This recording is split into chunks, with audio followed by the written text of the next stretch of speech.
Jesus did not preach Christianity. He preached conservatism. This set standards for us to meet or exceed. To make it easy for us, the devil gave us liberalism. With liberalism, we only need do what feels good to us. There are two conceptual systems, or data pools. All of us are located in one of these. Conservatism and liberalism are two distinct realities, and those who adhere to them are divided into two distinct groups, which form two races. These two races are not compatible. They cannot be reconciled. Liberalism and conservatism are qualitatively distinct, and qualitative differences cannot be reconciled. What we do adds value to the earth, or it does not.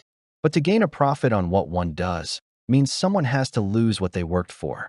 There is no other possibility. Wealth does not come out of thin air. It represents work added to assets. That is what wealth or equity is. This also divides liberals from conservatives. Liberals engage in competition and conservatives are cooperative. However, our cooperation is mediated by information as to the value of what we are doing. In their competition, liberals are gamblers. Liberals engage in risky behavior. Conservatives are risk-adverse. Liberals want freedom for them. They defend free speech on topics they support and the right to bear arms for those who they do not feel at risk from.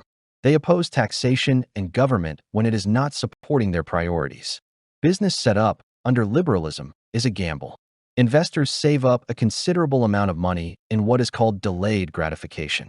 You will then need to borrow money from a bank. The savings and the loan both represent considerable risk to the investor. The freedom of liberalism represents risk, and risk means what is being done is a gamble. If one does not have scientifically generated data, one resorts to a reliance on emotion. There really is no other option. Liberalism is, when all is said and done, a gamble. There is no certainty and nothing that is predictable. This means there is an absence of truth. Empiricism, which belongs to liberalism, claims there is no truth and nothing is certain. All we can do is increase the probability of being right. Regardless, all is relative and conditional. What are most businesses started on in the liberal system of capitalism? Most businesses are started on a hunch or how the investor feels about a good or service. If he thinks it is something he would like to buy, he believes there is a market for it. There is no way, in this system, to predict the future.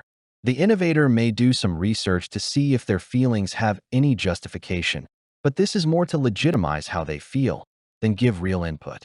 The data is sought that validates because the last thing the investor wants is to have his feelings invalidated. The worst example of letting one's emotions take control is found in gambling and playing the lottery. But people also engage in crime because of how they feel. Sometimes they are trying to get even with something they think was done to them. This depends on how they feel about what happened. But of course, one needs a casino to gamble in or a society that permits or even encourages risk-taking to engage in risk-taking. And so, we have to look at how the society is structured. If you are willing to borrow a large sum of money to start a business, someone else must be willing to gamble the loan. But what if no one wanted to gamble, but were content to work and live on what they produce? What if everyone had a job and was paid for the value they added to assets by the work they do? Just this innovation will give the nation far more predictability than we now have. If everyone worked, everyone could buy what they need. Such a system prevents crime and war and eliminates the need for the state. This creates a whole other level of predictability. A nation ought to be able to develop economically in a predictable way. Business setup should be done without risk. But this world we are in is based on the wrong assumptions created by people who are not thinking clearly and, in a real sense, are not rational. If we cannot create and sustain full employment, we live in an evil and inherently irrational system. No one can provide a good reason for some people to be forced out of work, forced away from being productive, prevented from making a life for themselves and things that the rest of us need.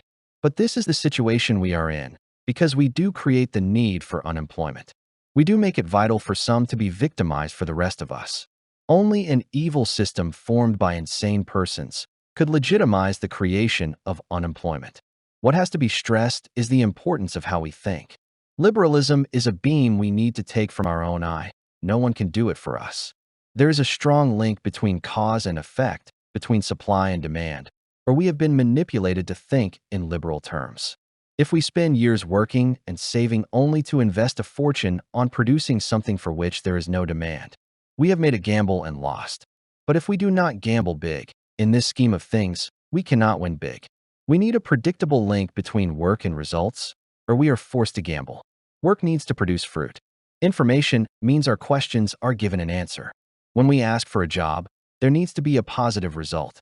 There needs to be a job when a job is needed, or we are reduced to gambling for what we want. Few, if any, understand the importance of a job, of having a function. If this is uncertain, life itself is uncertain.